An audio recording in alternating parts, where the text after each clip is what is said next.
এই পুটেদা খেলতে যাবি না? সবাই তোর জন্য ওয়েট করছে। যাবো দাঁড়া, ভাতটা খেয়ে নি। তুই আয়, এখানে বস। এই পুটেদা তুই এত ভাত খাচ্ছিস? আরে না মা বেশি দিয়ে ফেলেছে। ও মা, ভাত তুলে নাও তো, এত ভাত খাবো না। যা খাবি না পাতে রেখে দে। হ্যাঁ রে বাবান, তোদের বাড়িতে আজকে কি রান্না হয়েছে রে? মাংস মাংস।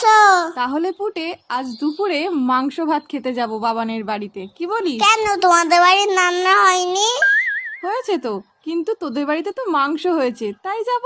পুটেদা এত ভাত খেয়ে নিল, তাহলে তো আমাদের সবার ভাত খেয়ে নেবে। হ্যাঁ মা, যাবো যাবো। না আমি তো মিথ্যে কথা বলেছি। বাবা তো পচা কাজলা মাছ এনেছে বাজার থেকে। আমি এখন যাই, সবাই আমাকে খুঁজছে।